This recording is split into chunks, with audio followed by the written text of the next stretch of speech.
Make sure that you guys check that. That's a really great show here on Spark FM Online. They didn't hear us for that first minute.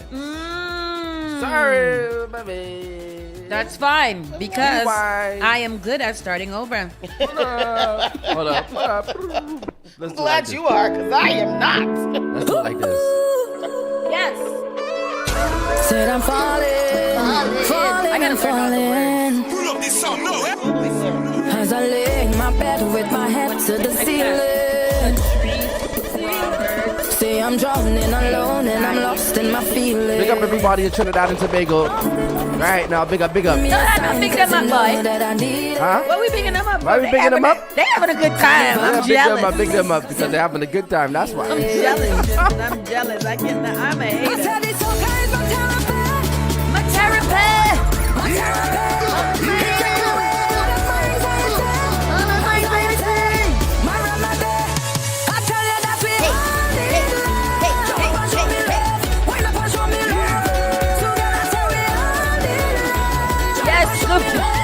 Big tune. So come and we shun up together. Love it together. Shun up together. Right now is our energy. Shun up together. Soca is our battery. Shun up together. I tell you so much on the mind. This song actually came. Good morning, everybody. Good morning. With Miss Hot Sauce, Miss Tony, and Rockstone Tues. Good morning, everybody. How y'all doing today? How y'all doing this evening? How y'all doing this morning? Good morning. Most of us have only been up for a couple of hours, and we are finding that this Tuesday is Tuesdaying. Good morning, It is Tuesdaying, boy, I tell you. Good morning to everybody on the check-in. Good morning. Oh, look at the cool deal. Look at the cool. We're still doing our technical things so that we can get you guys streaming on the Instagram as well. Right now we are streaming on YouTube, Facebook, Twitch, and Twitter, aka X. And we're gonna do a quick check-in. Miss Tony, how you doing today? How's your anxiety? Are you back in therapy? No. She's still not here? Oh my God. Let me write an email to her. Write her an email because seriously, like, I'm like 2 seconds from unhinged. But no, I'm okay. I feel good today. I feel good today. I feel good today. Good. I feel good today. I had such a nice phone conversation last night. Tell me what it was about. And it was like a real, like the art of conversation. People don't know how to do that anymore. And it was that. And we spoke about that for a little while. And then we talked about real things and real stuff. And it was just really nice and refreshing. Good conversation is always wonderful. It's nice. It is. It makes nice. open up your oblongata. I open my phone. Medulla. Look at the first person. Oh, look at that. my God. First Patsy. person I It's the open up my universal phone. algorithm, Tristan. I be trying to tell you. It's the 5G. Stop listening. It's the 5G and the COVID vaccine is what it really is. But anyhow, yeah, so I feel good. Yesterday was a nice evening. Is it what? Jay-Z? And Jay-Z. And Jay-Z, You know, too. Jay-Z is the Illuminati. blame for everything. Oh, yes. 5G, COVID, Jay-Z. I was reading an article this morning. It's like Jay-Z and Beyonce should just stay away from the Grammys. Why? Why you say that for? But anyhow, yeah, I feel good. I'm in a good mood. Everything is great. So good is my therapy. Beautiful. What about you, Tristan? How you feeling, brother? Like Tony, I feel good today. I'm chilling. Yesterday, I did some work, and that was about it. Today, I watched a couple of movies yesterday. What'd you What did you watch? watch? Because I need to know. The Beekeeper. What's that, Tristan? It was good. The Beekeeper was good. It was. What's it about? It's like a Jason Beekeeping? Bourne. It's Oh, like really? Yeah. It's like action? It's new. Yeah, it's new. It's action? It's action. It's called a beekeeper It's in this called The action? Beekeeper. Do he Yeah, I don't use wanna bees give- to kill I don't people? I don't want to give too much away, but it's called The Beekeeper. Where do we see that at? You know me. Oh, you it's know me. with Jason Statham. So you know that's the guy right there. This You is know that's the guy. It's I don't wanna give- one man's brutal campaign for vengeance takes on national stakes after it's revealed he's a former operative of a powerful and clandestine organization known as Beekeepers. I'm there. Yeah. Sounds like my kind of movie. I like Jason Statham. You know what what else? What is the second one? I remember. Give me some time. Yeah. I watched the show. Well, it's a new one on Netflix too. It's about a man who had a car crash and got amnesia, and now he got to piece back his life together. It just came out like yesterday or the day before. Oh. It's a limited series. Ooh. So far I'm invested. I'm good. I'm gonna check it out. I'm still pushing through Suits. Are you? Where are you now? I'm at season 5, episode Really? 11. Really? Yes, girl. I'm really proud of you because I tried to I'm get back pushing into it and through. I said, what the hell is happening right now? And I think I've only missed one episode in real life, so I don't know what happened. Girl, it's Suits is very like this. Like this. And right now we're on an uptick. Yeah. So I'm excited to see the next episode and then see where it goes from there. But it's very it has its moments. So I'm pushing through that. I also want to start Royal Pains. I don't know what that is, but that's another series that's there on Netflix. It's another 8-seasoner though, so I don't know. Is it? Oh, well, if it's 8 seasons, that means it's great. Yeah. So it's on Netflix? It's on Netflix. Okay, I'm called going to Royal do that Pains. too. And I'm gonna watch The Vow. That's a movie with Rachel McAdams. I don't know if that's her name, and the guy that Magic Mike guy. What's his name? That sexy guy. Yeah, sexy one. Yes. So it's an old movie, but it's #1 on Netflix right now. It's a romantic film. Oh, I saw that. What is it I saw called? that. The Vow. Yeah, The Vow. I passed by that quickly many times. I'm not too much of the romantic. I'm going to watch the romantic movies. I love a romance. Rom-coms. I love it. Yes. So this was for women. And how are the rest of you guys doing out there in streaming land, wherever you are? How are y'all doing? Y'all do. I hope that y'all are having a good week so far, and that things are working out in your favor. Yeah. Because I'm really excited about. I don't know if I'm excited. I had to go back to my gospel playlist today because I felt myself going down into the abyss. Oh, no. However, things can change. Yes. So we're going to have an amazing show. Today we have Counselor Tania Fernandes Anderson stopping in to talk to us about the migrant crisis that we are experiencing here in Boston, Massachusetts, along with anything else that's going in D7, including her new app for the District 7, which we'll get into and we'll talk about a little bit more. With that said, let's start this show, people. Let's start this show. Spark FM Online.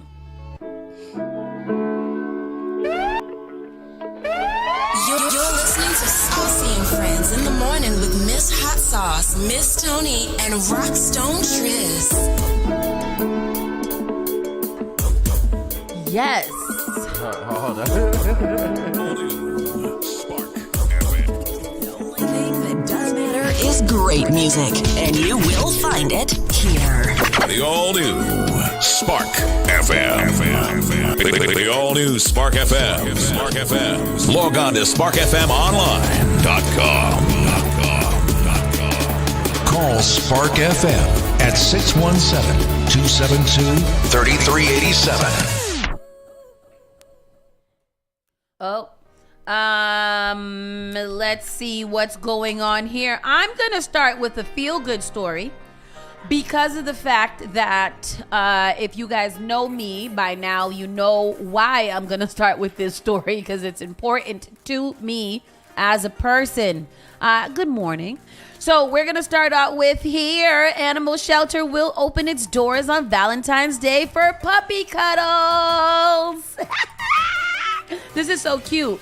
Boston Watch the Post has animal shelter will be open Animal shelter will open its doors on Valentine's Day for puppy cuddles. Now to 6 husky puppies will be the main attraction for the event, which will cost $20 per person or $60 for groups. The Post Animal Shelter will open its doors on Valentine's Day for puppy cuddles, so you guys can go and see them. Oh my gosh. Where is the rest of this story? Where did she? How many people is a group? Boston humans and puppies will receive some extra love on Valentine's Day this year when the Situate Animal Shelter opens its doors for visitors to get a chance to cuddle a litter of husky puppies. The animal shelter will allow visitors to play with the puppies from 10 a.m. to 6 p.m. on February 14th.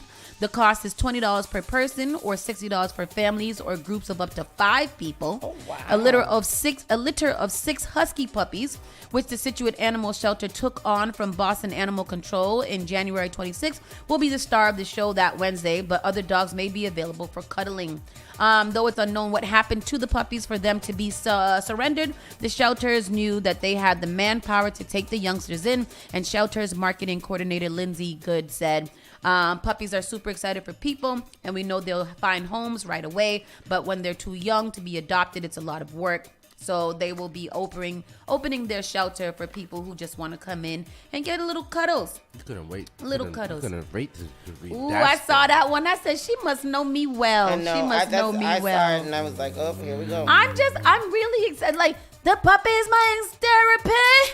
See what I did there? Did you see what I did there? You go, girl. Ooh, I know how to connect things You together. are a lyricist. I am a lyricist. So we'll start with that because Valentine's Day is coming, people. Valentine's Day is coming, and it's next week, Wednesday.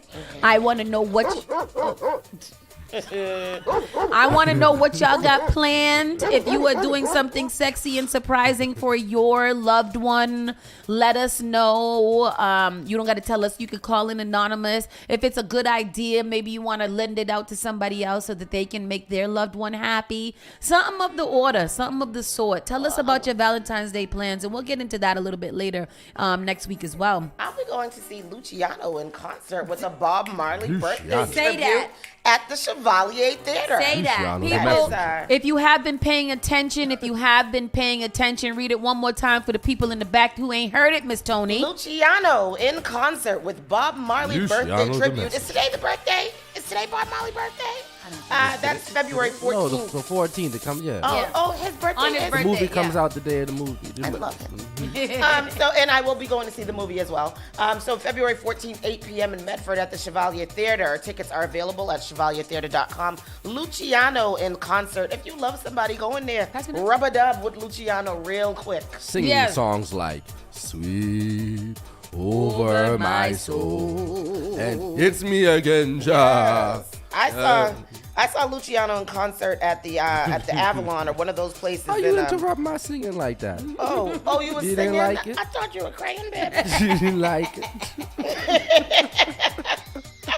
You were crying. And then we also saw Luciano at the Jerk Fest. At the Jerk Fest this summer. Yeah, and that was a fun. He's a good entertainer. Oh, he definitely is. That man came out with his backpack, stomping around on that stage. Then he loosened up and he took his hair out of his hat and let it fly out. That's gonna be a dope concert, especially with that Bob Marley tribute. Yes. It's gonna be very, three little birds around my doorstep. I love Bob Marley, and yeah, Sing I'm looking forward to seeing the movie. Are you guys looking forward to seeing that movie? Yeah. I heard the accents aren't the best, but you Yeah. gotta get by that. I don't know. People act like the Jamaican accent's the hardest thing. But they also act like you can't find a Jamaican actor. Yeah. I know that there's a lot of even Americans that might have a little authentic Jamaican accent. They need to go to England to find them some Jamaican actors because apparently that's where they all are. Touche. And I want to go there to find me some Jamaican. As well. No, but that you're very right. Like we hire British actors all the time to play in American movies and to switch into an American accent. Mm-hmm. I'm not sure why we can't find those same ones who can already speak patois and stuff like that, who can switch into they don't got to switch. Yeah. They can just do what they do. But hey, it ain't my jurisdiction. Oh. So let me mind my business, not my jurisdiction. Today is Tuesday. It's going to be partly cloudy, high of 37 degrees, winds in the north at 10 to 15 miles per hour. It's going to drop down to about 29 degrees later on today with a 3% chance of precipitation. A 19-year-old was hit by an MBTA bus in Boston. Terrible. The bus didn't see her. Today is Bob Marley's birthday.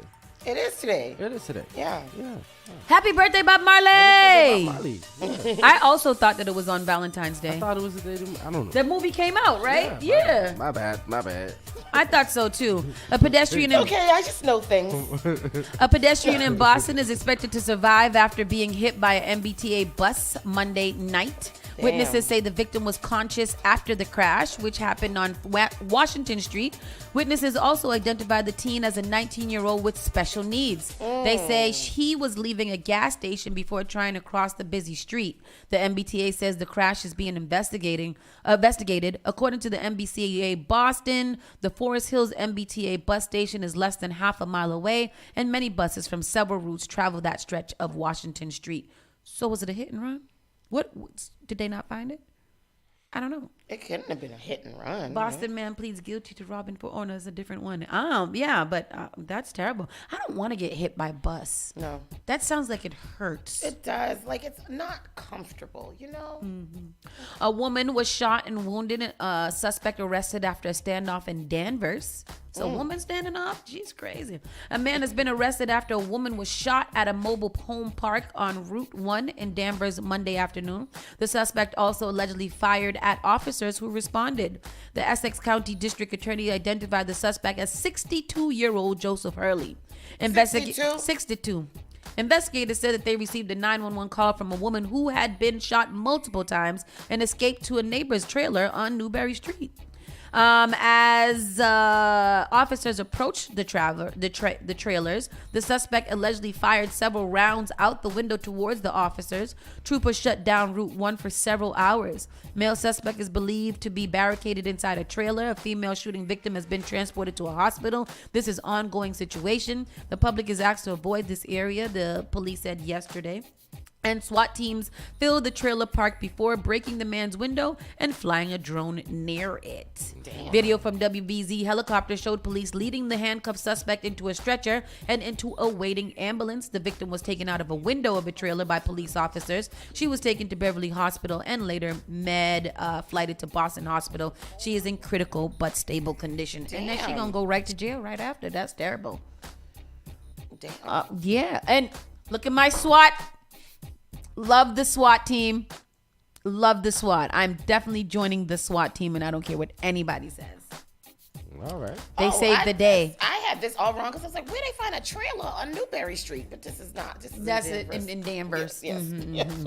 Okay. They ain't gonna have no trailer on. I ain't never seen no trailer on Newberry Street. Trailer on Newberry Street. Okay. Holyoke couple charged with human trafficking. That is terrible. Nasty.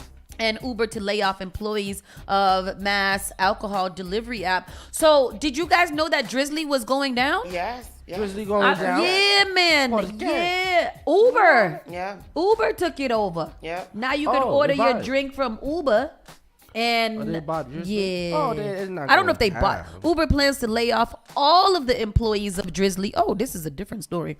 Uber plans to lay off all the employees of Drizzly, an alcohol delivery app founded in Boston, according to a notice reported to Massachusetts officials. Uber purchased Drizzly in early 2021 for $1.1 billion. What? Damn. Billion. Jeez. Billion. Wow. What? Billion. What? Damn. Good for Drizzly. Good for them. Wow. That's how you do it. That's Boy. definitely how you do it. That is how you do it. Man. Which severs ties with more than 1,400 cities, grew to become North America's largest online alcohol marketplace, according to Uber. The app will officially shut down at the end of March. Drizzly and Uber submitted a worker adjustment and retraining act to notice last week. According to the notice, 168 employees from Boston-based app will be affected. Layoffs will occur between April 1st and September 1st. All Drizzly positions are to be eliminated, as well as some support roles at Uber. An Uber spokesperson said that some Drizzly team members will be offered roles within Uber supporting its beverage and alcohol services. We're grateful to the Drizzly team for their many contributions to the growth of the to this delivery system category as the original industry pioneer. Head of delivery Pierre Dimitri Gore-Caudy wrote in a statement. Well, good for them. That's amazing. That is very, very good. I'm very happy that that is a thing. Huh? Yeah, who's the founders of Drizzly? Drizzly family. Because we got to find them. They single. Because they clearly got it ain't single.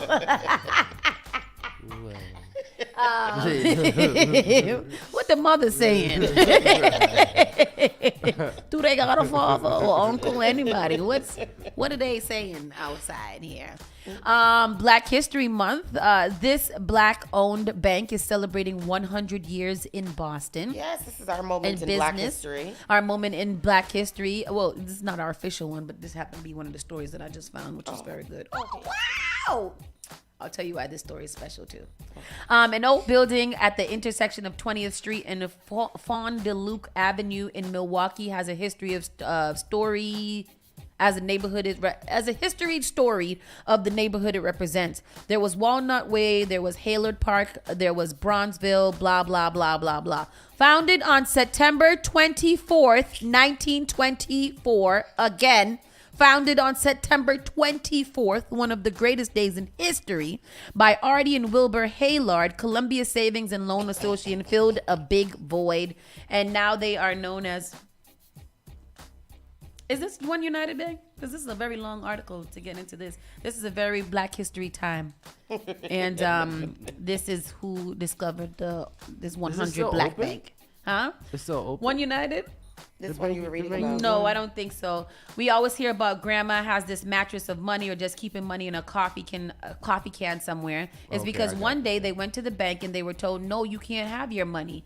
These things actually happen. So when your grandmother and your grandfather and your uncles and your aunties are telling you put your money in the bank because one day it won't be there for you because that was their experience, it leads down through generational mistrust. Those seeds of generational mistrust are what Mackenzie is working to address. It's day by day, one by one, he said. We understand we have to get the customers in here and show them the importance of financial literacy. This year, the bank is celebrating 100 years. It's one of the oldest banks in the state and one of just 41 black-owned banks in the nation. Wow. There's only 41 black-owned banks. Where is this bank? This is in... This old building at the intersection of 20th and Fond du Lac in Milwaukee has a history as storied as the neighborhoods it represents. There was Walnut Way, there was Halyard Park, there was Bronzeville. These were strong, thriving African-American neighborhoods in the central city of Wisconsin. Founded September 24th, 1924 by Artie and Wilbur Halyard, Columbia Savings and Loan Association filled a big void. You can imagine that a black-owned business in the United States was not a welcome thing, let alone a black-owned bank. The reason that the Halyard started is they understood that we didn't have access to funds at regular banks and financial institutions in the country at the time. In fact, it was the only place that gave Mr. McKenzie a loan. Now, his grandson is the bank's vice president. For me personally, to be able to work at a financial institution where my great-grandfather got a loan. Shout out to them. This is a long video, so I'm not going to play the whole thing, but I'll drop the link in the comment section for y'all. That's awesome. Yeah, I'm really excited. But One United Bank is the bank that we had. Was One United was founded in New England? I don't know. One United Bank is our black bank here. I suggest that it's a very interesting bank.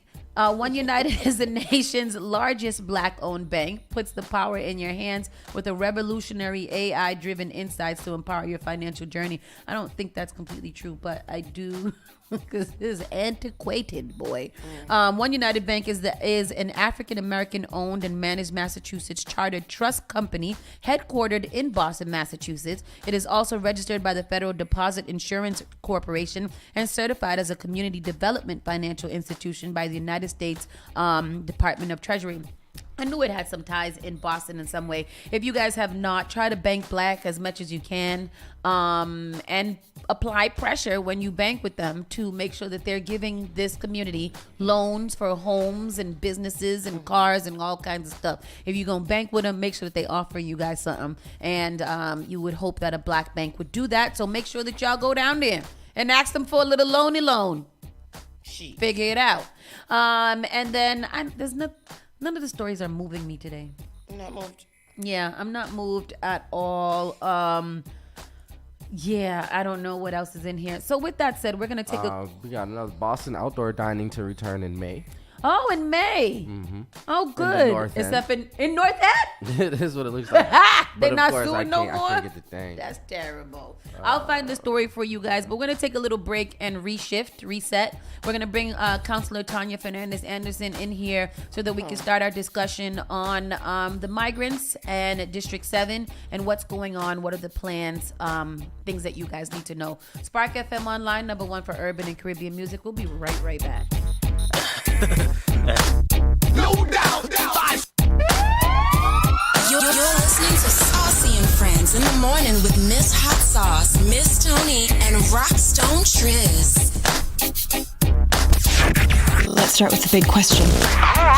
The all-new Spark FM. Boston, get ready. Spark FM and Chevalier Theater brings to you reggae superstar Luciano last February 14th at Chevalier Theater, 31st Street, Medford, Mass. Performing hits like this. It was a crowded night, a night like this when I laid upon my bed. Performing all your favorite hits. Luciano live. Just to teach you about With a special Bob Marley birthday trip. Reggae superstar Luciano live. Enjoy a night of authentic reggae music. Doors open at 8 p.m. Get your tickets now at www.chevaliertheater.com. That's February 14th. Luciano live in the Chevalier Theater. That's 31st Street, Medford, Mass. so that I may overcome obstacles in my way. JP Morgan Chase is making a global commitment to break down barriers to drive inclusive economic growth all over the world. We believe there is a pressing need to help more people move up the economic ladder.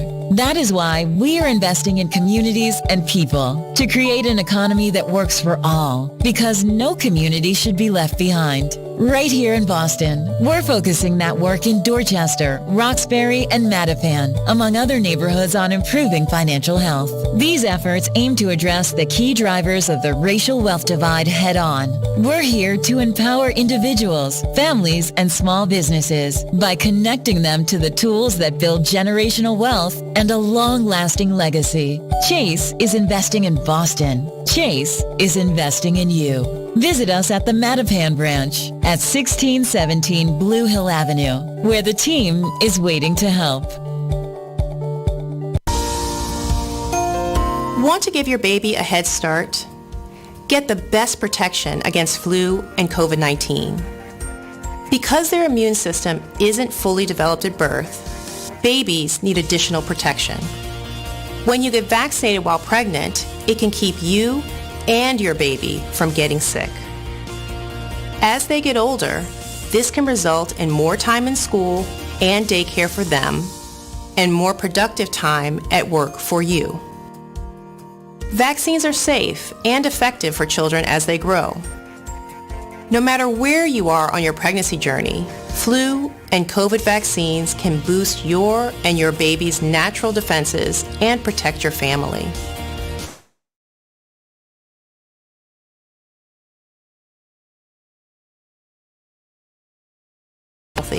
Talk with your trusted doctor today.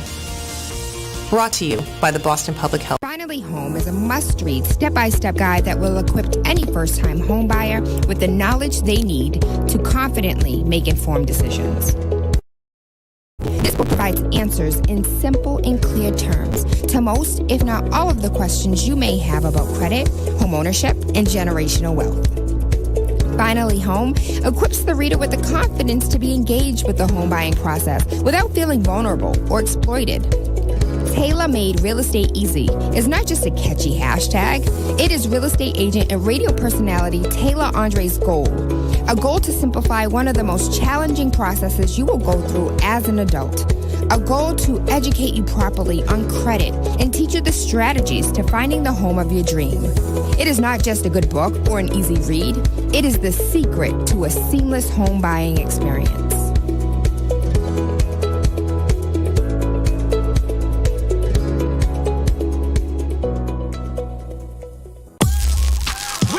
Boston's new home for urban Caribbean music. Spark FM. Spark FM.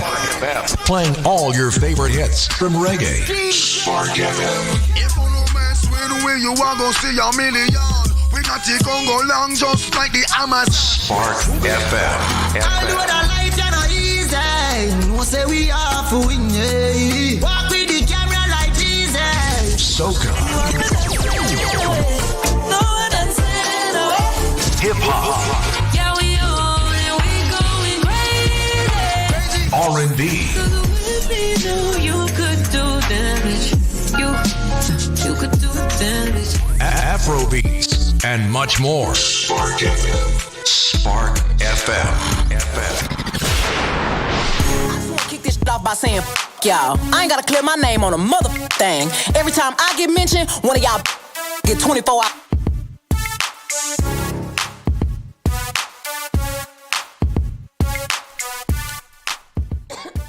The H to E to I to L.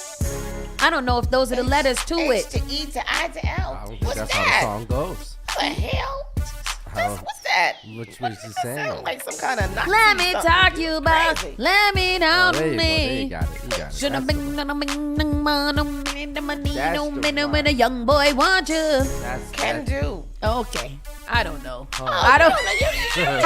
You don't even try to know something. I do try. I be trying to know them, and it's hard for me because my Terrible. memory is not good. Terrible. And now, who is to tell you that the words that I sing are not the correct words, and they're singing the wrong words?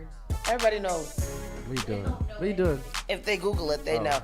We just wanted to touch on this story that we just found. There's a Newton mom who is seeking damages for the teachers' strike, and we just wanted to go back to the local news real quick. No, explain to me what you're saying to me now. So, right now. Newton teachers and students settle back into their classrooms around the city.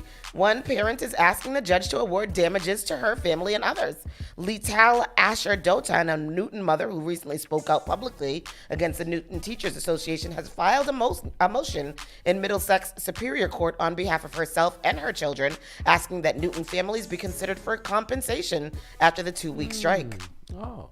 In her motion, she writes that during the hearings, the NTA spoke about the profound harm to and loss sustained by numerous individuals essentially in the same class as the proposed interveners, namely the students of the Newton Public Schools. Interveners in this case refers to the school committee. Currently pending before the court is the issue of civil compensatory relief and restitution afforded the plaintiff, Newton School Committee, payable by the defendants, stemming from the defendant's illegal strike being a violation of the laws of the Commonwealth. Under the common law, the breach of duty imposed by statute may create a civil liability to those persons injured or damaged by the breach belonging to the class whose protection the statute was passed. In the instant, the class is the Newton Public School students and their parents. So she's suing. She wants them to be compensated for the 2 weeks that they were out of school and parents had to make accommodations for their children. What kind of compensation? She doesn't say. She's saying that since the judge said the students were victims of the teacher strike alongside the school committee, and since the money from the union was to be awarded to the school committee, the money should be awarded to students and their families too. Oh, wow. Yeah, that's interesting. You know, some parents is, and she probably gonna win. She's probably gonna win. I'm gonna sue mad things too. I'm gonna start suing. That's a very interesting thing. I feel in my heart, I feel like when you protest in those types of ways, that they're protected in some way by people suing. I don't know. I could be. What you think? I don't know. I ain't no lawyer, but that's like me suing because I got this hot ass cup of tea and then I spill it on myself because I wanted to drive with it between my legs or something like that, and then I say, and my insurance now got to cover it. Like the lady who got the girl, the brick girl. Oh yeah, but she's not necessarily suing. No, she got arrested. And she's in trouble. She's terrible. But there's people who do that. Yeah. Who like Just do things that on you purpose, shouldn't do, just and to then get- just to get a bag. Sue them. And then sue them. Yeah. And then they win. With that said, we are boy, I tell you. That's Vlad's TV's claim to fame. What, suing people? He sued somebody, a boxer or somebody. Oh, Rick Ross. He sued Rick Ross and got like his bag, and that's like his big come up. You know. We have sometimes counselors got to get involved in the show, and that's why we have Counselor Tania Fernandes Anderson here with us, because she is involved in this show. We are talking about all the things in Boston.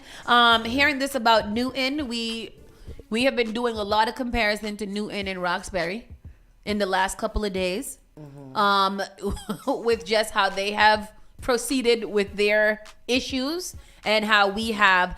One of the biggest things is, first of all, congratulations on the new District 7 app.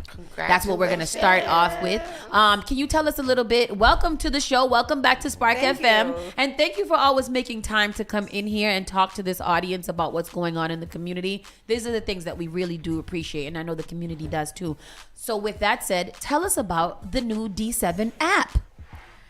The new D7 app is the digital platform that I believe hopefully will consolidate community on calendar events, on updates, blogging about development, so taking a position, liking or disliking, and then leaving your comment about what you feel about a development. I think that a lot of times we either rely on calling 311 or you're emailing the elected or you're emailing the mayor's office. And so it's all over the place, not all over the place, but it's in silos, right, in different places. Or you're communicating it in a meeting with your civic association, but it's not in one digital platform where everyone is connected. And so I looked at it as if you belong to District 7, you have automatically, right, by default, a membership. And it should be like that on an app. And if I want to message you, like, what was the best way for me to contact my constituents, but for them to contact me as well, but also to say you have an event, for example, in District 7, you can go to the calendar and you can request to add the public event. calendar. Yeah, thank you. Oh, that's very nice. It's very important. Yeah, but you can do that with all things, right? You can do that with streets closing or big events, meetings, and so forth. But you also get my updates, and you get to actually measure, right, a metric, if you will, on counselors' updates. So it's pretty cool. I'm very excited about I'm looking at it. Well, I'm going to it. I'm looking at it now. Are you in District 7? I am. Oh, okay, yes. I'm looking at, girl, I be connected to my neighborhood. There's definitely a message button at first. When you first look it up, you can see it right there. Tristan is trying to give you guys some type of, this little screen here, perhaps. He's going to pull a little bit up on screen. You can find upcoming events. You can find things about development. How does that work? So if there's a new developer in town and they're starting on a project, they'll automatically who updates this Our app? office. Your office updates the app. Yes. We have one person designated for all things media, all things marketing. Okay. And so which is super important because everyone says, well, what is she doing? Like, what is she do? She updates it. So every time a development comes up, she'll post it, and folks will get a ping on their phone. Oh, good. So you can turn on your notifications. I'm seeing, this is actually good. I'm seeing mad things in here, like transportation, food, housing, utilities, employment. So we can also post job postings if there's anything that's gone down. What makes this app different than, like, the 311 app? Well, the 311 app is a citywide. The 311 app does not consolidate everything District 7 in one place. And the 311 app does not share information with my office. Say that. And why wouldn't the 311 share information with the certain district offices? Exactly. Yeah. Well, they're saying that I've asked them to redact information that's confidential and just send me constituents information. And they've said that they have to look into it, that they don't think that they can share it. It seems like a lot of things don't need to be as hard as that they are, especially in 2024 with all of the different technologies that we have. I'm not sure why they can't just segment that out and then just push through the messages that are coming through about what sections in the district might need a little bit of extra help. That's my very simplistic thinking. I could be wrong. We did some research. BU students actually did a comparative analysis on data from 311 in comparison between Roxbury and other towns or neighborhoods, just to figure out like how fast do you respond to Roxbury or in comparison, but also like what does Roxbury ask for, or what does South End ask for, whatever D7 covers, right? And basically we actually have full data and data like visualizations on our website showing you that information. Go ahead. This website is so well detailed and full of information. Like this is So the website connects to the app. It does not. It's not a web app. It's an app separate, and the website it gives you way more information. Okay, yeah. Where it serves to be like a database for District 7. Yeah. And it also like we went into disparity studies, so a needs assessment for District 7, and we also attained a grant from Boston Foundation. By we, I mean that the community developed a board for community fund to mitigate benefits from development. And we presented to Boston Foundation. I connected them to Boston Foundation, and we got this grant to basically hire a consultant to do a feasibility study to assess what are the needs of District 7. Remember that asset mapping that I told you about? Understanding what District 7 has. And what, in comparison to the needs. Now we're going to go into a full community-led Roxbury revitalization plan. And to do that, you need the feasibility study. I'm getting on the website now too, and I'm excited. I talk in like all of these, like they're not little, they're not complex, but it's a lot. So why not? It's a lot of information. Put it down from my brain and put it somewhere. Because that's what I don't understand why a lot more people don't do. Just in general, you know, like we all have a lot going on in our heads. I'm wondering how come there hasn't been an app like this before, and what made you decide that you needed to do something like this? Thanks for asking. Particularly. Yeah, like. Basically, you have city councilors. Our jobs are not actually. You have city councilors who say this is our job description. We're legislators, and we are supposed to be like policy-driven people that create solutions for a problem. The issue with that is there's a level of coordination with collaterals or community stakeholders that has to take place in order for you to understand what the community is asking for, but also to involve them in the work that they've already been working on. And what I've responded to elected officials, high up all the way to bottom, who have said to me, we defer in job description for the city as a city councilor. My thing is, one, those who came before me, I'm paying homage to those who paved the way for me to be here, but those who came before me and who've been here, they've also sort of manipulated what that job description is without it actually being codified. So we don't actually have it anywhere in writing what the city council's job is, and I plan on filing to codify it. Because not only are we legislators, but to find solutions, you do have to be well connected and coordinated with the issues on the ground. But say that my constituents, and particularly D7, has a specific need. Well, Councilor Anderson would come up with an app, would do it on a website, would do a feasibility study, because there are a lot of issues or need for consolidation or organizing or collaboration or partnerships that needs to happen in order for us to move forward. If I go into my community and I know that voter turnout is low, I know that there's between civic associations, neighborhood groups, and activists, 108. Who got time to go to all those meetings? I sure don't. So, a District 7 needs an advisory council that all civic leaders come on weekends to talk about policy, right? To drive projects.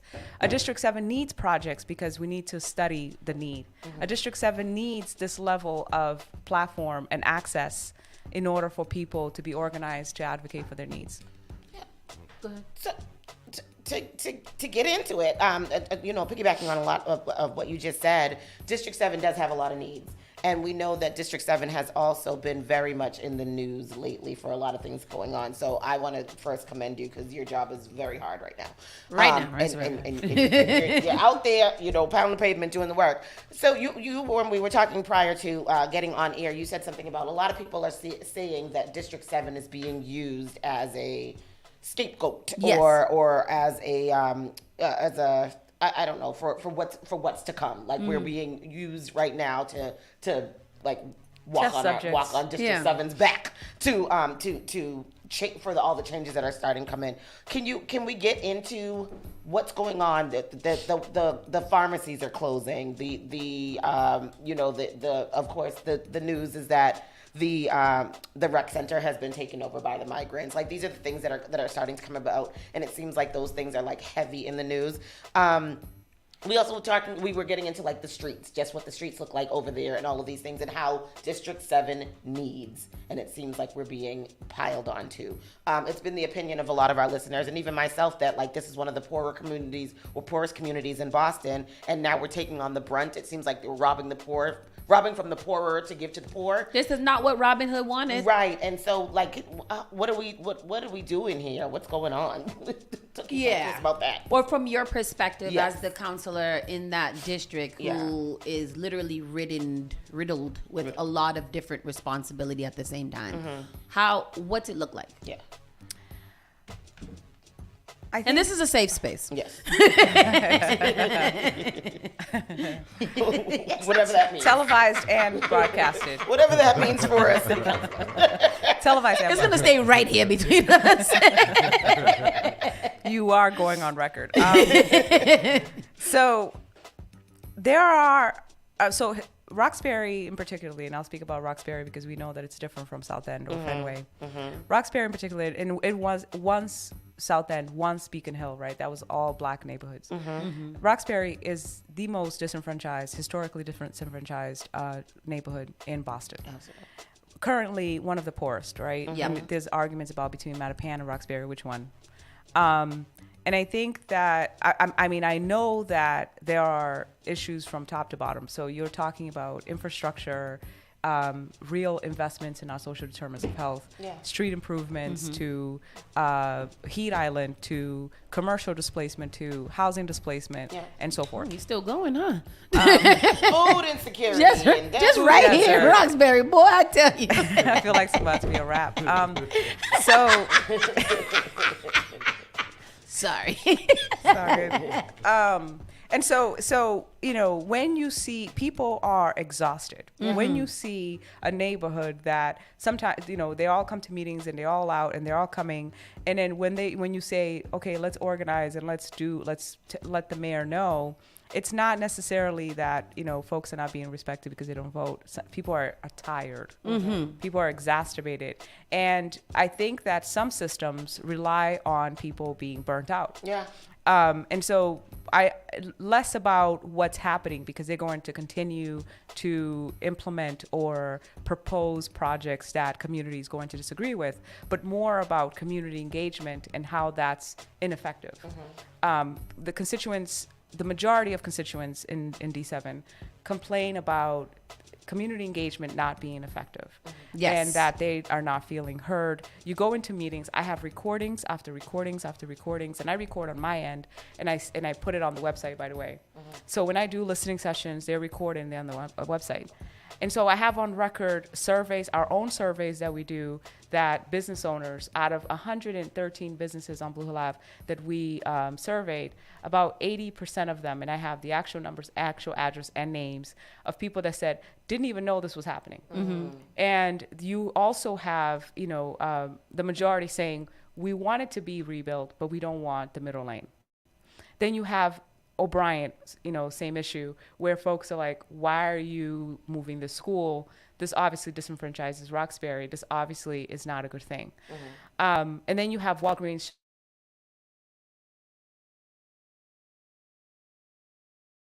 And you saw that Senator Markey and others came out. Councilor Rel, Rep. Rel came out.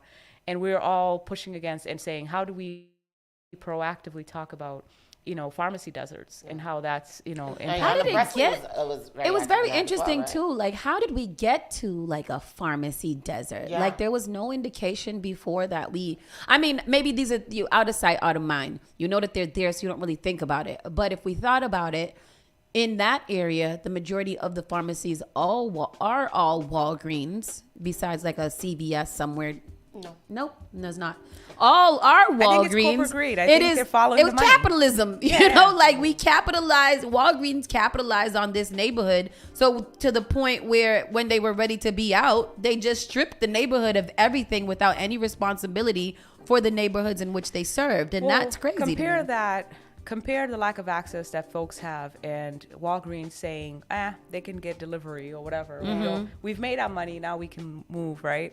And saying they can get delivery. Compare that to the same thing of the lack of transitioning a community to a lifestyle, just like Blue Hill Ave. What the constituents are saying. Yeah.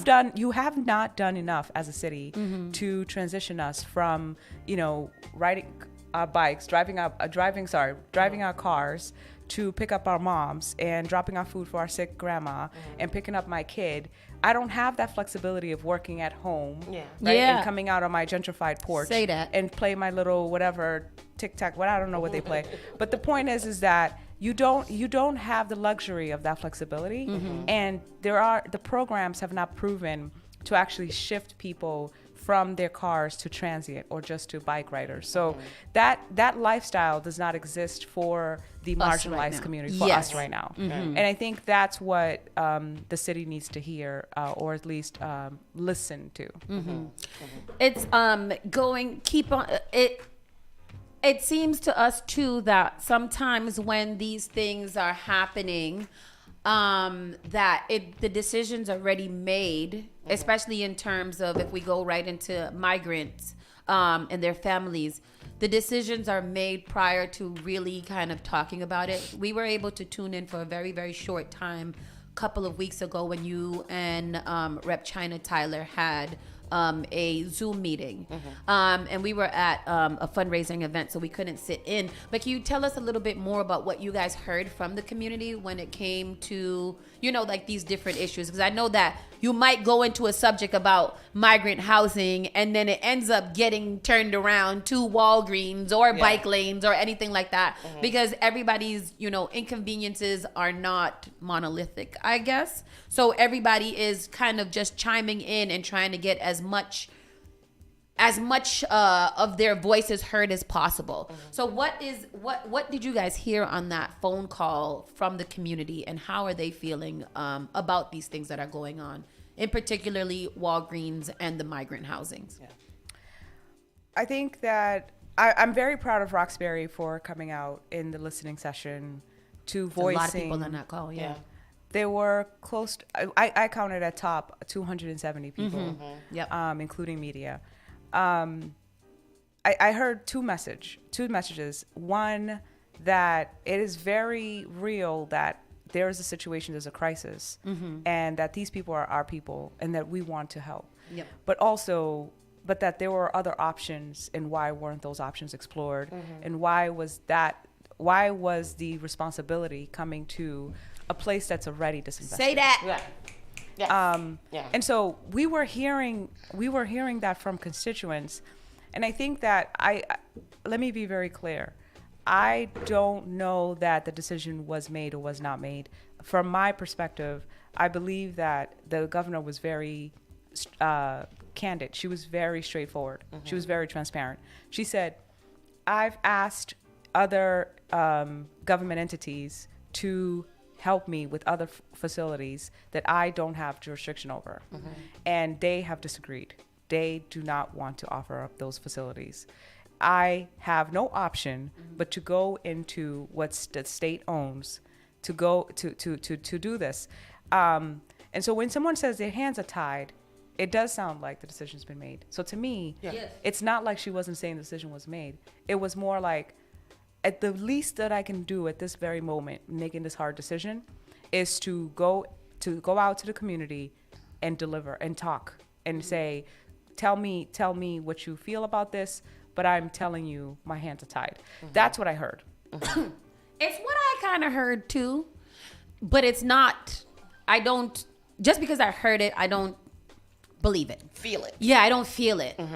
What she is saying to me is that when I hear we have no other choice, what I'm hearing is that we have one facility that can be used. It happens to be in the poorest neighborhoods, and we're going to do it because I don't have any choice. We're in Massachusetts. Right. And that's something that you just said. She said something about areas that she didn't have jurisdiction over. She's the governor of Massachusetts. She has no jurisdiction over There are certain facilities like schools in Boston that the mayor has a say over. She doesn't. So what about? She has to ask the mayor permission. So I guess the bigger question here is it's hard for me to believe that in any other city and or town in the state of Massachusetts, in the Commonwealth of Massachusetts, that the only place they could have housed 125 migrant families is in the middle of Roxbury. Not the only place. For now, I think there are 4. I know of 3: Cambridge, Quincy, and Roxbury. She asked for facilities that could adequately provide the service. So it's not just what we own, but it's also, can it actually serve the needs? And so it came down to, the one thing that I own is in Roxbury. I don't want to go there. So she went to the city and said, Mayor, can we use this school or this facility? That's above my pay grade, honestly. I don't know what happened with that conversation. But I do know that she came back and said, the one facility that is ready to go, that I can remove people from the floors right now, is Roxbury. Now, I don't have, any stake, right? The one thing that I have is to protect and represent Roxbury. And so I would say that this is the very first time interaction with the governor. She was responsive, she was receptive, she was open. She came to the meeting in person, you know what I mean? She didn't send her staff. And so I say that as much as we give other folks grace, this is the first time that she is approaching with something like this. So I say you give grace, and then let this be the opportunity to open up a conversation and say, now what you're going to do for Roxbury. Well, that's what I was going to say. So what do we get for this? Right.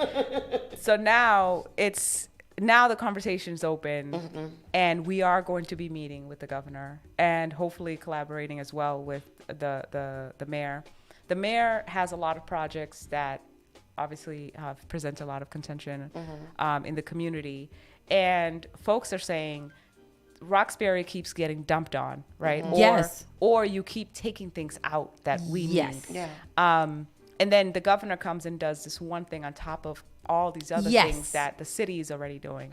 And then I think that the conversation now is, where do we go from here? What in Roxbury could the governor support us with, show us the money? It seems like, I'm sorry. It seems like we are martyrs almost for the cause. It should not be, with all due respect, it really should not be Roxbury who is even involved in these conversations in the first place. Unfortunately for me, I don't like to extend grace when grace has not been extended to us as well, because grace extended to Roxbury would have been not asking. Saying Roxbury, given the structure of Roxbury and given the bullshit that Roxbury already has to deal with, not only with pharmacy deserts, but mass and caste, now migrant families, low-income housing, bike lanes, changing of everything. It seems like I don't really have it in me to give a governor or anybody grace, governor, mayor, councilor, state rep, anybody grace, when it doesn't seem like anybody has ever stepped up to give us any grace.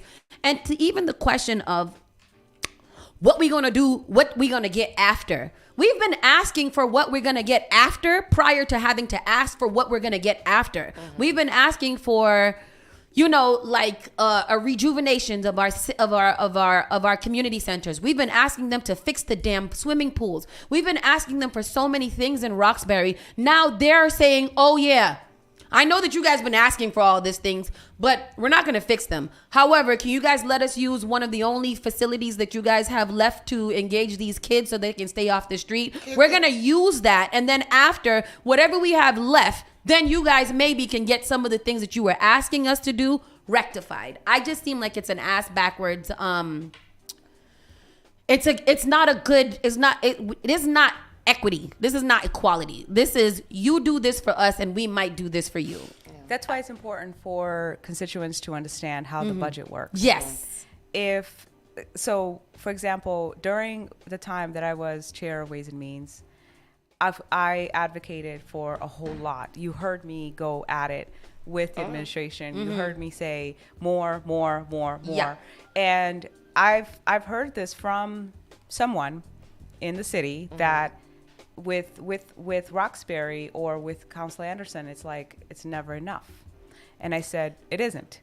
I feel like you have a really big district with a lot of problems. Also, the biggest district, 80,000 people. But not only that, you need another person. But not only that, if you give District 7 $300 million and you give Beacon Hill, wherever Beacon Hill is, District 1, $300 million, that is not equity. That's not the same. Yeah. So no, it's not enough. Because we're using all of ours while they get to sit on theirs, because I'm not sure why there wasn't a facility in Wellesley. Right. Well, that's what like, it was a white man out there with a sign. It was like, why not Wellesley? Why not Wellesley? And I guess that's my problem when it's with the choice of Governor Maura Healey saying that she doesn't have a choice, and just different districts. I know that she has say over a rec center, probably just the way that she has say over our rec center. You trying to tell me that in Wellesley and Hull and all these places that she could just, she's the governor, but she can't say nothing about nothing? I think what she did with suburbs is she filled the motels and other facilities with people already. Yeah. That's out of their way, because she doesn't want the pushback of what those towns and cities are going to come out and say about her. But she know that in Roxbury, we don't even vote. So why not just put it there? They not going to say nothing about it. And then what they gonna write some Facebook messages. I'm not sure. I'm not sure it's out of their way. I mean, you saw what happened in Cape Cod, where folks, and then there were a few instances that people hurt themselves in these migrants hurt themselves in these situations. I'm gonna put it like this. I think that if someone comes to you and it's the first time they come into Roxbury and they're saying, let's do this, my thing is, now I have your attention. Let's proactively plan for Roxbury. What I would say then is that the community in general, and I will continue to advocate for this obviously, needs to organize to push against all of the other things that's happening to Roxbury. And so it's a difficult thing because government knows that that the community already is exacerbated. The community is already tired. We're tired. And so you go to this meeting, you have to choose this meeting or that meeting or that meeting. Is it the Shattuck? Is it the White Stadium? Is it Blue Hill Ave? Is it the school? Is it Lincoln Square? Is it Roxbury Strategic Master Plan? You see how I can name them? Yeah. And then now add, it's about 46 projects, including private ones.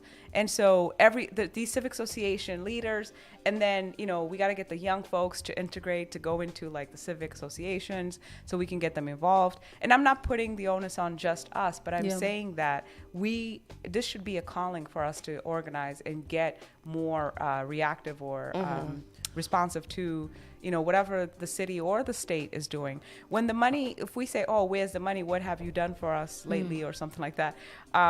Well, look at the city's budget. What has the city done but fix, playgrounds and, parks? What about infrastructures that's going to support our social determinants of health so that it's more of violence preventative, so that our kids are not going underground to sex and drugs? We have all of these. We have studies. We know the stats. We don't need any more studies. We don't need any more preparations. We need the mayor to respond to this, and we need the governor to also send her grants that supplements whatever the mayor needs to do to be able to actually build this infrastructure. And I've done the work on the ground because I heard the mayor loud and clear. The first time I met with her, I said, why would, for example, Beacon Hill get this, $80 million straight from city funds? And for what? But to clean up muddy rivers. I was going to say to clean up park. But environment, it seems to me that advocates and activists, especially liberals, are dangerously pushing their agenda, because parks and trees and transportation and environment is all more important to to save than the black body. And and when you look at the study of health of Boston, that the Dr. Jakutu did with Boston Public Health Commission, and the fact that we died 23 years sooner than our counterparts in across Back the Bay, street. like we know that is there's a direct correlation between systemic racism and oppression and how we live and how we die. So I think they know the answers. I think that it's going to be interesting to see that it's an election time coming up for many of them, to see how they respond in the budget. It's going to be very interesting for folks to pay attention. Councilor Worrell is the new chair of Ways and Means, and I look forward to supporting him with whatever I know, whatever I got. He's very capable and competent. He's going to do it. To be able to advocate for both Mattapan and Roxbury and Grove Hall area. But if we don't understand the budget, and we're not able to advocate and be able to say, look, we don't want just your grant monies that come from the state, because that takes time.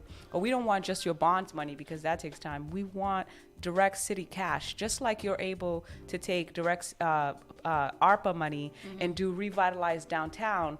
And you can go to City Hall and hear all those, you know what I mean? But that's what I'm talking about. We revitalizing downtown because downtown don't got nobody there.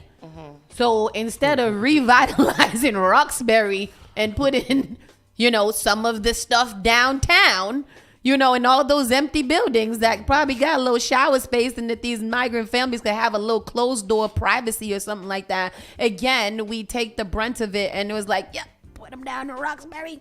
They'll handle them. Councilor Fernandes, are you confident that we will, this is a win for us? So far, I'm going to say my interaction with the governor has been very reciprocal. It has not been, I disagree with you, or you're pushing back on me. Of course, I'm saying to the governor is not oblivious. The governor, she's a smart lady. She know what's up. She's an athlete, and she, you know what I mean? She got a little boss to her. Like, she's a boss. Like, she comes in and she's telling you straight up. Like, she has not been like, you disagree with me, or you're talking about Roxbury and the needs of, okay, I'm not going to answer your text, or I'm not going to call you back, or I'm not going to. That has not been my experience. And that's very different from people in politics. When you disagree with them, like, you simply make a statement like, oh, my constituent said, blah, blah, blah, blah, blah. And then they'll block you, or they will literally not call you back. Yes, this happens. Yes, this happens. And so they'll block you, or they'll literally not call you back. And then, then fast forward, you're like, oh, why did you? Oh, but you disagree with. I disagree with what? I'm literally representing the community, which is my job. I have to represent their voice. So when it comes to the governor, I don't know her that well. We're not friends. Hopefully one day we could be if that's meant to be. But I don't have an interest in any friendship with anybody. I have an interest in continuing this relationship, and so far it's been a respectful one. And I have to take that. I have to be able to say, well, I got a meeting coming up, and we're going to be talking about these things, and hopefully that means more money in the budget for Roxbury. Other than that, I have to say, this is only one experience. And I'm not going to say no to black people coming to Roxbury. I understand that we are disinvested, and I didn't want that for the rec center. I did not. But ain't no way in hell I'm going to say, oh, Haitian migrants on the floor at the airport. Yes, absolutely true. Roxburyans are correct. This is it's crazy that it has to come to Roxbury. That was a question that I asked yesterday too. The migrants that are here, just to get a little more information on them, and I don't know if you can disclose this, but they are all from they're Haitian migrants. Is that what it is? They're all from 97% of them. Oh, okay. And then what gives you migrant status? Like what qualifies you as a migrant or whatever? That you migrated, that you didn't get a visa and get on the plane and to get here. Okay. I guess my other question to that too is, I just forgot it. And I'm there, right? I'm there every other day, like talking to them. Is there a way, and this is more so communication, and you're doing, and while we're on the subject of communication to the communities, two things. We've been playing a lot of videos and clips, and there have been two viral postings, one from a woman with 4 kids, and she was talking about, pretty much what's going on. There was a homeless man out there 2 days ago who was screaming that he is homeless. He works a 40-hour job. I don't know how true that all was, but he can't get no housing the way the migrants did. I find that what's happening is that although we are like, you know, they're black, they need to be here, 97% Haitian, I didn't know that. You're almost pitting black people against each other because you're pitting people who have not with people who have not, and you're giving some people a little bit more than the people who have not. So that obviously starts a little, no, I wouldn't say jealousy, but what about me? What about me? I work here, I pay taxes, I go to work, I invest in my community. My kids need this space. My kids want to be here. We don't have anywhere else to send them. Maybe there's the Roxbury Y down the street, but I don't want to go to that one. I want my kid to go to here because this is what I paid for. It's my neighborhood. It's closer to me. What do we say to those people? How do we get them to understand the humanitarian crisis? I believe that most people understand. It's how do you keep taking from me to help somebody else, but you're not really even really helping them. You're just taking from me taking from me. Yeah. And I don't have to be and devil's advocate, I don't have to care about the migrants. You know, like a lot of people are so down and out that they can't even afford the privilege of caring about the migrants because they don't have anything themselves. The oxygen mask has to go on yourself first. Exactly. Yes, I've got to save myself first before I can save somebody else. That's what I've been saying. Like, why are we not cleaning up our own backyard before we're offering to clean somebody else's? You made a few points. One about the woman that was speaking in the news and the man that was yelling and the white man that talked about whatnot in Wesley. Those folks are, I would say that only 3 people that was there out of the entire crowd of 10, about 10 people. The 10 protesters that just be out. And that same one man. I think like, one man. Yeah. You know him? Actually live in Roxbury. So like a couple. And then, or actually live in District 7, not necessarily Roxbury. And then I would say that we cannot continue to use sound bites or media like propelling this like, you know, Trumper type of like population to say, oh, forget the immigrants. That's not the case. The majority of Roxburyans are saying, hey, I can't get it. And let me touch on housing. So housing, for example, folks, if there are 2 priorities, and you know that, right? 3, fire, domestic violence, and if you're homeless, like on the street, then you qualify for shelter. And then that's what puts you in priority list for getting housing. So if those folks are not in those situations, if they're on somebody's couch, they get like priority 4 or something like that. And then so that's why your housing is taking a long time. You're not in a shelter. If you're in a shelter, your housing is, you know, your priority's bumped up. That's the other thing. The third point that I want to make about funding is that monies are coming from federal dollars specifically just for this. This is not money taken out of Roxbury. This is not money from the city pot. Tax dollars from the city pot, or this is not from grants from the state that would go to the city to Roxbury. This has nothing to do with money for Roxbury. However, we are displacing or moving programs to another facility for 3-4 months. That is what is happening. Is it March or May? Moving them, not it's just May. So they're moving the programs, not just shutting them down. No, they're not shutting down. Okay. See, so that's.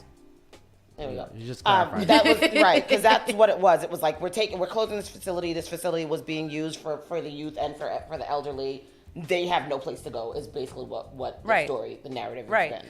Once I got those questions answered, right? Once I like, okay, programs will go here temporarily, and programs will go here temporarily. This will be used for a little bit. You will not return. Can I get that in writing? Yes. Also, now let's mitigate, you know, in terms of contract. I will tell the community to send you vendors, local vendors. They have to be black or minority owned, and they also have to be local vendors to provide all services for this shelter. Can you do that? Yes. Okay. So the community then sent the vendors. That got taken care of. They've kept a word all the way about vendors, except I think to one one sewer company. I don't know local Maybe we just didn't sewer. have that sewer company. We don't have that. We don't have that. I don't know how many of us are in the sewer business. But everything else, from security, laundry, food, cleaning, everything else is Black-owned and local. Okay. And so, you know, we took care of that little piece, right? Because that's only crumbs, right? That's only a little bit. But now it's like, okay, the conversation is open, you know, right? And we need to now talk about, again, like in a proactive way, how you're going to invest in Roxbury. And I think that, you know, everyone's like, it's sad that it has to come to this when you need our space to, for us to have this conversation with you. Yeah. But the governor has been in conversations about revitalizing Roxbury. It's not, it just hasn't been a thing. It hasn't come to fruition. So people don't see that. And I think the misunderstanding, it's not community's fault. It's that, again, government does not integrate communities of poor background, of socioeconomic class, because we, you know, if you're poor, you don't have access, you don't vote. If you don't vote, who cares, right? And so I think that's the issue here. And we need to be able to speak that louder and clear. Roxbury is disinvested. Roxbury is disinvested. You see, we're hurting in your face. You see it, we're dying, we're bleeding. It needs to be that hardcore, and that conversation cannot stop until there are resolutions. I appreciate you saying that. There needs to be a balance. How do we get these young folks involved so that they're able to, you know, they need to be involved in the community. But the more that they see this things like this, they don't want to be involved. You know, so how do we get the young people involved? And you're out there a lot. Do you see many young faces? Do you see them involved? I see them in activism. I don't see them in civic associations. I don't see them in meetings. I don't see young people involved in that way. I've recently started seeing something like this, like that sparks, right, people's attention. I saw at least a good handful of young people out of like almost 300 people. And it's so we need to do more with that. And we need to be able to figure out how to like get them engaged. And I think that the dinosaurs have to be able to say, like, let's make space. Yes. So that's a big thing. So that we can be patient with, you know, teaching them our wisdom, but also like allowing for folks to have full autonomy and creativity in how they lead and how they learn. And that's in so many areas. Those are the dynamics that I see, that folks are like, they want to hold on to that seat, to that power, whether it's in community like civic associations or neighborhood groups. But sometimes too, the you know, our sweet aunties and uncles that are doing this work are also saying to young people, please, I'm waiting for you. Please come. They're not finding them. And they're not finding them. So one, I know that you had to peel out soon. One of the we do. One of the things that we've heard many requests of is back to the migrant families that are here. Is there a way that there can be communication about where other spots they have used? Because from what we see on the TV, kind of like you said, we can't just go off of sound bites. But if we had more solid information about what the process was to get us here, that might be something that the, you know, officials might consider. You know, don't just say like, oh yeah, they're coming here. But they are coming here. They will be occupying the rec center. We also have migrant families in here, and here. So it doesn't, what the narrative says right now is that everybody that was in the airport is now at Milniakas rec center on MLK Boulevard. We don't hear much from anybody else about, oh yeah, migrant families have now moved into, you know, the Quincy Roundhouse hotels or anything like that. There's no information like that. It's almost like they give us the sound bites to get us riled up, to just be like, hey, you're whatever. But and now that you have the app, maybe that is something that we can implement in there. Just, hey, there is an op-ed piece written by you that says they have tried this in facility. This is why. And this is why we have this many here, but we want you to assure that it's not just Roxbury. We have placed them in this in facilities so that we are sharing the burden of making sure that these families are protected, housed, and fed. Yes. I'm happy to do that. I'm happy to put it on the website, step by step. How did we get here, as well as looking at other facilities and what's happening there. Yeah. It's a personal practice of mine not to talk about like the things that I do. It's hard because when you're in politics, you have to talk about the things you do. But my personal practice is not to talk about it. But I'll say this for the sake of, the point that you're making. I was going to Waltham and Taunton to the hotels and to the motels, and working with the migrants there on my own time. And what I saw there is that the neighborhoods and the people were telling me, and a lot of them speak fluent Portuguese or fluent Spanish and my little French that I have. So it wasn't translated to me. This was direct communication with migrants telling me that they didn't feel welcomed in certain spaces and that was causing harm. And so that people were being, aggressive, mean. Yeah. And we know that that's it's not far-fetched to hear that. No. Yeah. Nope. Not people walking in flip-flops to go to BJ's. Out from some motel. Yeah. And they're walking a mile, because for them it's like, they're strong, they're different. They're not like us, used to our little cars and not stuff. walking no mile. Unless it's carnival. and I'm serious. Like, I was going to BJ's because I was, fundraising to get money to get the stuff to them. But on my way back from BJ's to the motel, I saw like a line of them like walking with like crates on top of their heads and like walking back. So there's no transportation or ways of getting around.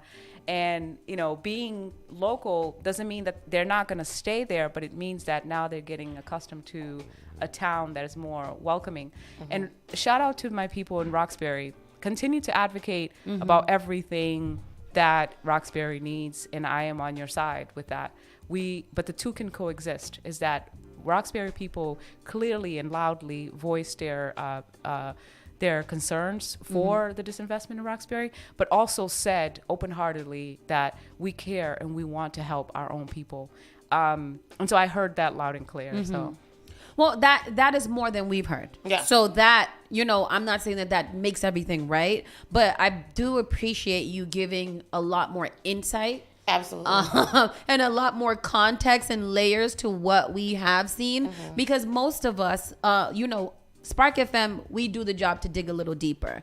But most of people, because Spark FM is still new, not a lot of people know that we exist either.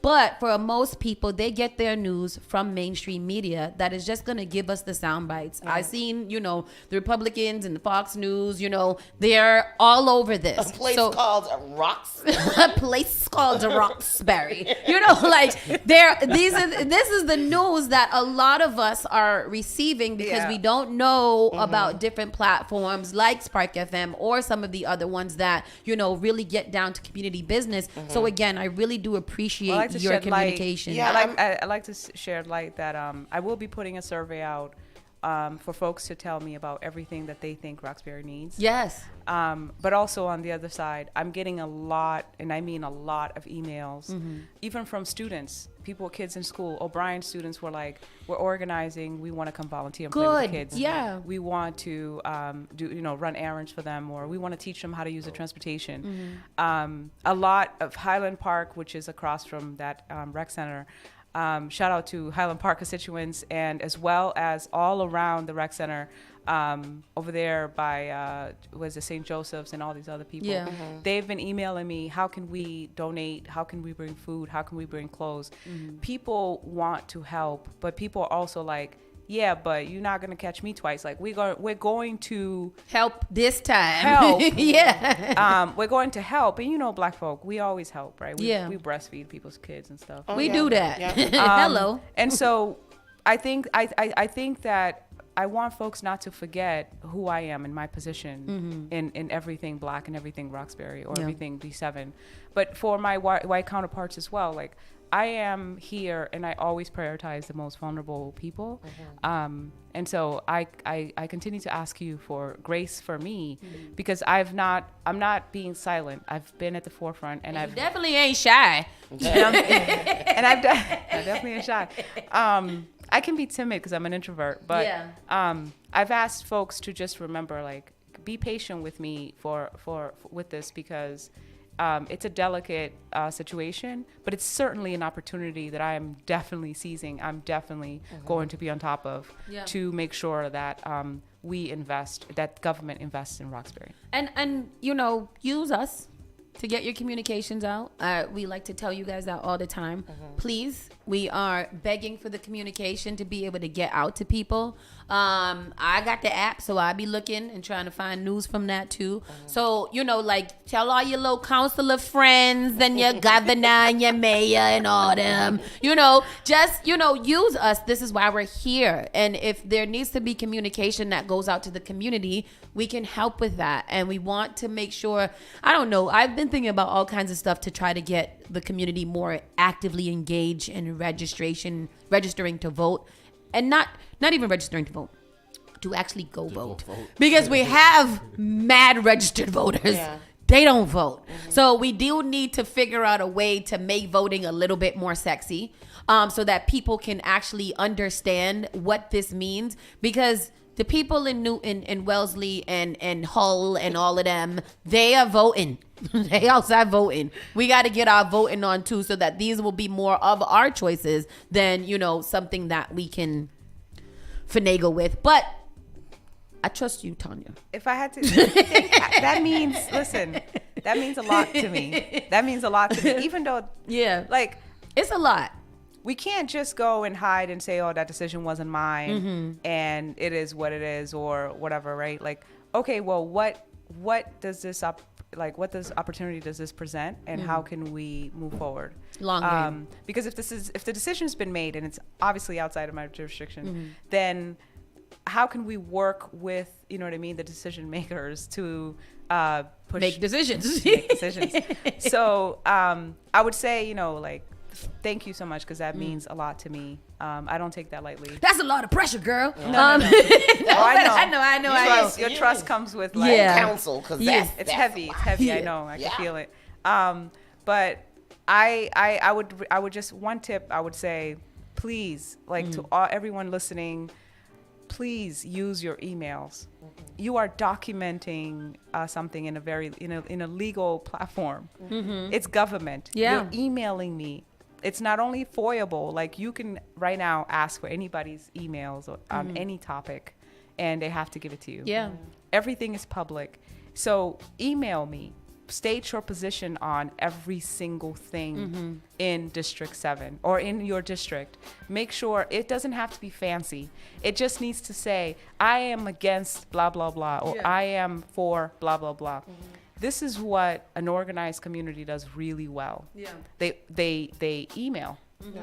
They put it in writing. And with those, I can take 200, 300 emails to the mayor or the governor, whomever, and say, the community has spoken. This is what I'm getting.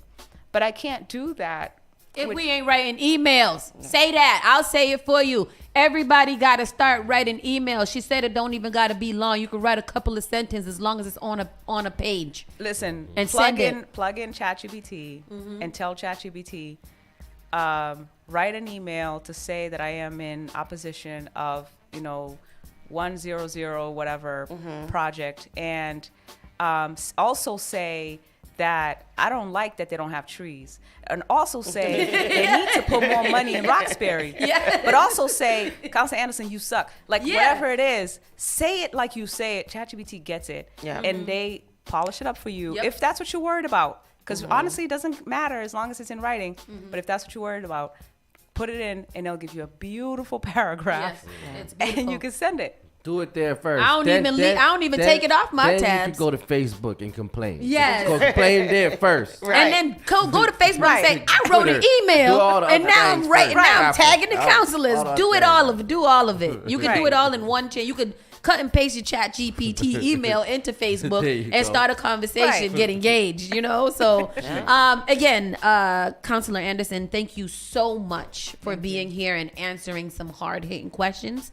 And thank you for giving us a little bit more insight to what is going on. This interview will be up on YouTube as soon as we get off the show. Make sure you share it with a friend, tell a friend to tell a friend, and email. How can we reach you?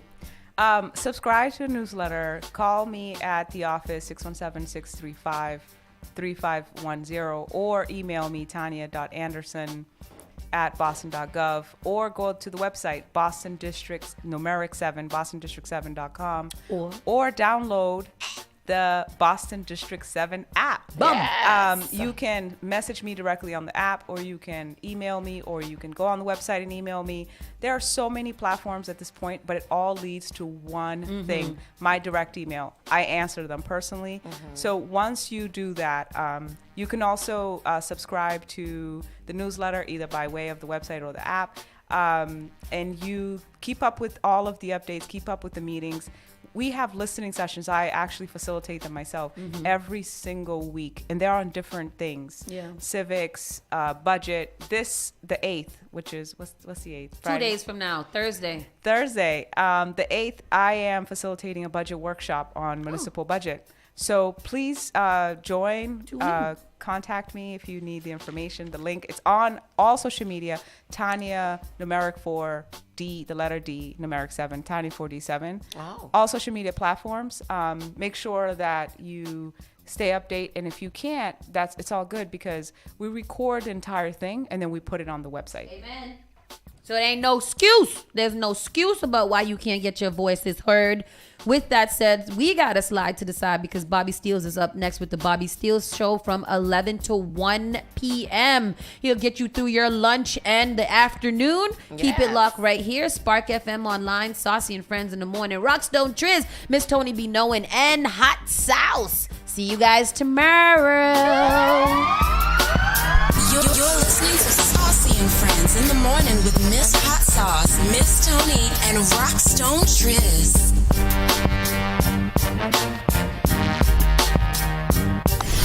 What is this, Doctor? This is Well, Spark of New England, Spark FM. Bringing the heat back to the airwaves. Turn us up. All right, let's take a look. Did you get a call or message that mentioned Social Security that made you feel threatened or scared? That is not the Social Security Administration. Social Security will not threaten you, press you for personal information, or demand instant payment. Social Security does not accept payments by gift card, prepaid debit card, internet currency, or by mailing cash. Criminals use these forms of payment because they are hard to trace. Don't fall for it. Hang up, ignore them. Report this criminal activity to oig.ssa.gov. Produced at U.S. Tax. Boston, get ready. Spark FM and Chevalier Theater brings to you reggae superstar Luciano last February 14th at Chevalier Theater, 31st Street, Medford, Mass. Performing hits like this. It was a crowded night, a night like this, when I laid upon my bed. Performing all your favorite hits. Luciano live. Just